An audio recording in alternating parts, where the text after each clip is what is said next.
Guys, welcome back to another video. Today we have got quite a few things to do. I mean, how dare he drive his loud scooter down the road? How dare he? Guys, today we have a few things to do on the R33 Skyline. Sorry, my hair is an absolute mess. I took it for a warrant. It failed a couple of things. I need to replace the steering rack boot. I need to give the car a full service. She hasn't had one in a while. I want to clear the headlights and the fog lights because they are going yellow. I also need to give the car a complete clean and just otherwise give her some general TLC and get her back to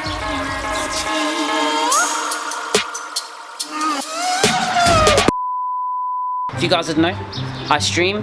Streamlabs sent me a nice free t-shirt.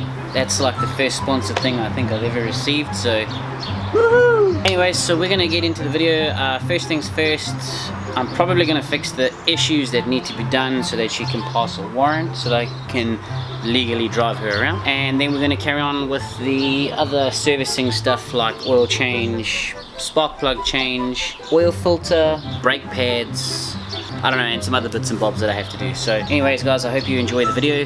If you're new here, please consider subscribing if you like the video and the content, including the Forester, Skyline,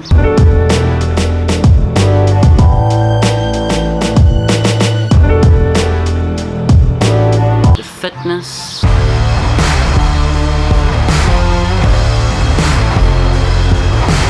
flying,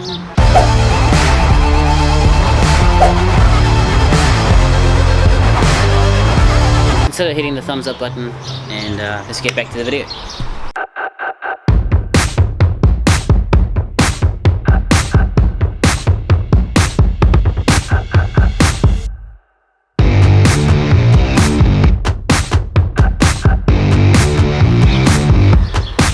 Now you must be saying to yourself, Lawrence, why did you not loosen the nuts on the wheels before you lifted it into the air?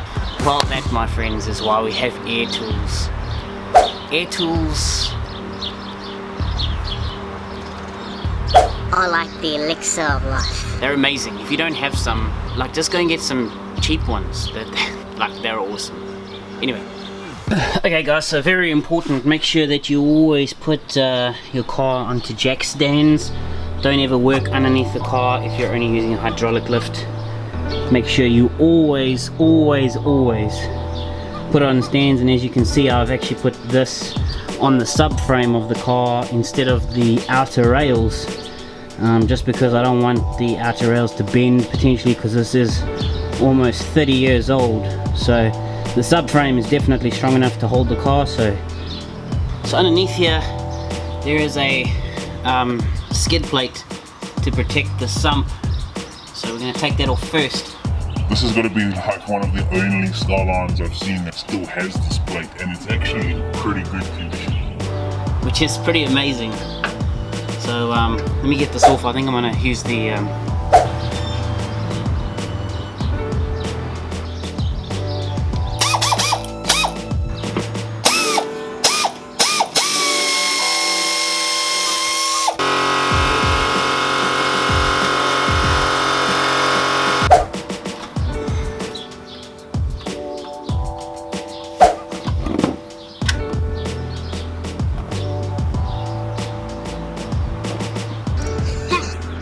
no leakage. While the oil is draining, we're going to replace the fuel pump, which is just down here. There is going to be a little bit of fuel that comes out of it. Probably the best way is to take the pipe off the bottom so that you can pull the whole pipe out, and then you can work on the fuel filter up here.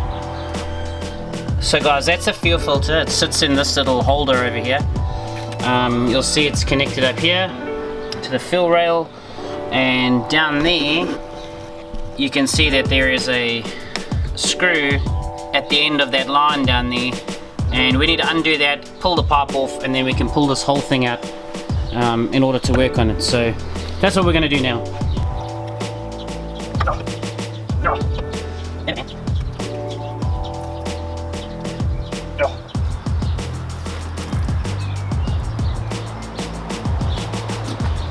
Okay, well that didn't go exactly how I planned it, but At least now we can work on the fuel filter, which we just have to replace.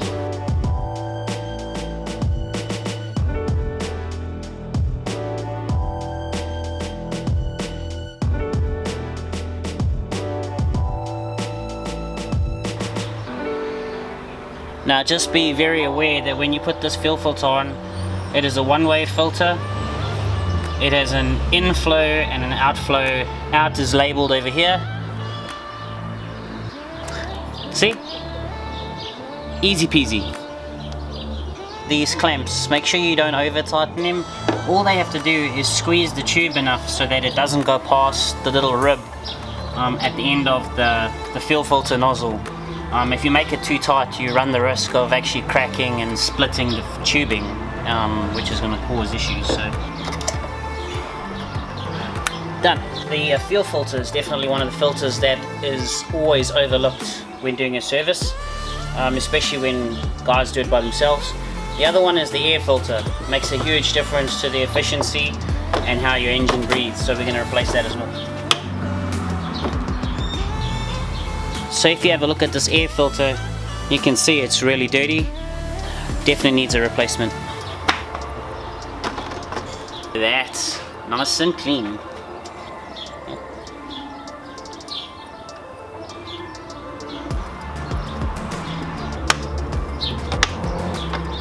Something I forgot to tell you guys, when you are draining the oil, once you've started the draining process, you want to take the oil cap. You want to take that off and just put it to the side. That prevents any vacuums forming, and that'll allow all the oil to drain out. Guys, so the next part is to take the oil filter off. So I'm going to show you where that is. We're going to go through this hole and up there to the oil filter. So it's a bit of a pain in the butt, but it's got to be done.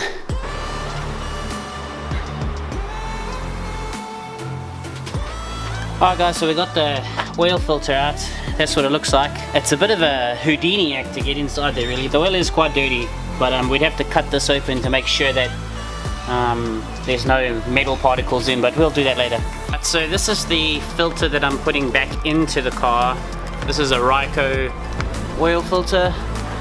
So Z145A. I'll show you what it looks like on the inside. So you'll see it's pretty much exactly the same as the other filter.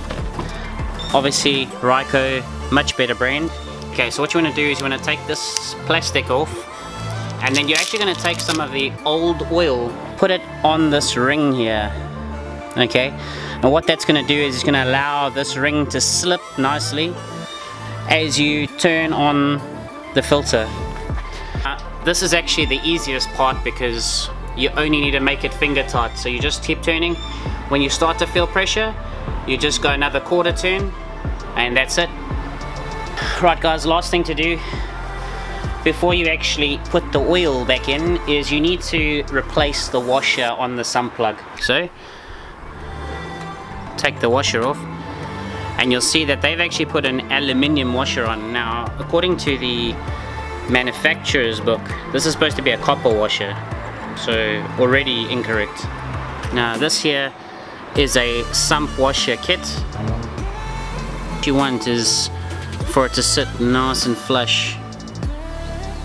Now it's time to put oil in her. So the manufacturer calls for 5W40, and so it has to be fully synthetic, so I'm using this Castrol Edge, which is an amazing product. I don't know about how oil works and why oil is so important. Basically, in a nutshell, what it does is oil is essentially creating a barrier between two metals rubbing.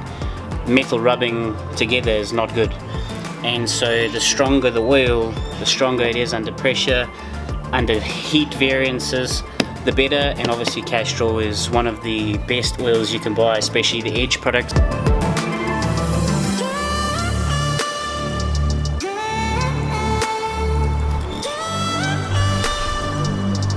Don't be an asshole like me and get a funnel. So very important, don't overfill your car. What you want to do is put about 4 liters in and then top it up if you need to. This car takes 4.3 liters of oil exactly to give you middle of the line stick. Do not overfill it. Very important. A few moments later. G'day guys, welcome back to the vlog. So we are working on Skyline. I ran out of daylight yesterday, so the main thing that we needed to do, which is change the steering boot. What I'm going to do is, while we are changing that, at the same time I'm going to change the front brakes. I'm going to show you how to do that. Right, so what I've done so far is I've taken the caliper off, okay, and you'll see that these are two-pot brakes. They've got two hydraulic pots. They are held on by two bolts at the top and bottom there. It is a size 14 bolt, okay, and essentially what you do is you just loosen it behind here, you take the two out, and then the whole thing just slides off. The next thing you want to do is you want to get these brake calipers off, so you can do that just by sliding them out. As when you take them out, be careful not to lose the pin, because if you lose the pin, when you put it in and when you're driving, you'll hear this ding ding ding ding ding ding ding ding. The pin is there to keep it nice and tight in place.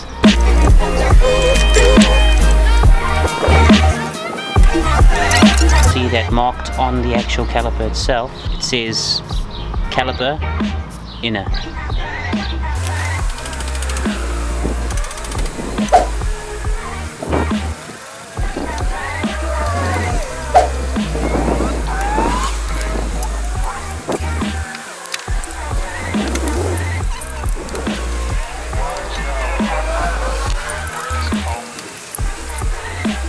So you'll see what I've done is now, when it's all the way back, you can see how much space there is between the pot and the brake pad, and that's going to allow us enough space to put the other pad.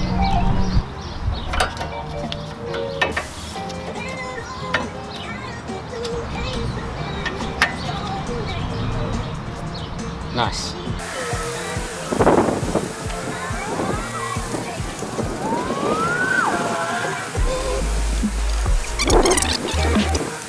Those pads, they're red, they're cool. A few moments later. So we're under the car, and a steering rack boot is this device over here. You'll see that this one has been torn over there and over there, and that's causing it to fail the warrant. So actually get this device off. I'm going to take the ball joint off, because that's going to affect the steering of the car. How we get this off essentially is there is a locking nut behind here. We need to undo that locking nut. Then this steering bar over here will be able to be turned as a section piece that you can put a wrench onto, and so you twist this out of the tie rod end here, and that way we can take this thing off and we can replace the boot. Over here is you actually want to count the amount of threads using a screwdriver or anything like that. And then remember that number, because that's how many threads is required in front of this lock nut over here when you put it all back together, so that you don't affect the steering.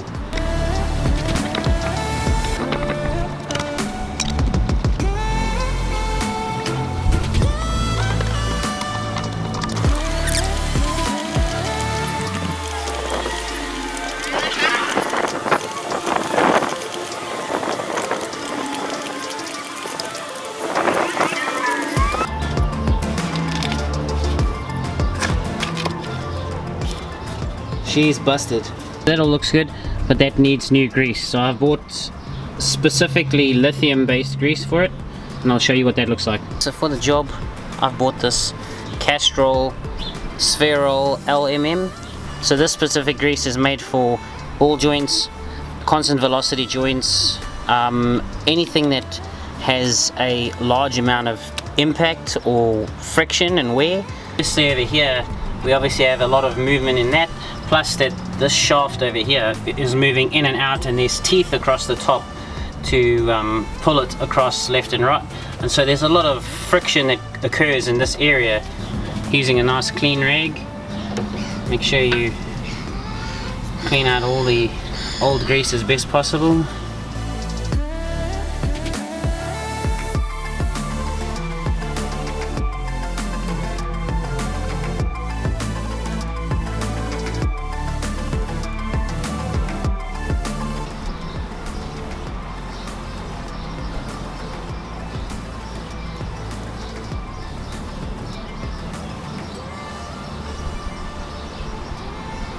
Right, now the last thing left to do is we have to get the actual boot, and we need to put grease inside all of the little wrinkles on the inside. Take some grease inside right at the base, and we're going to pull up towards the top.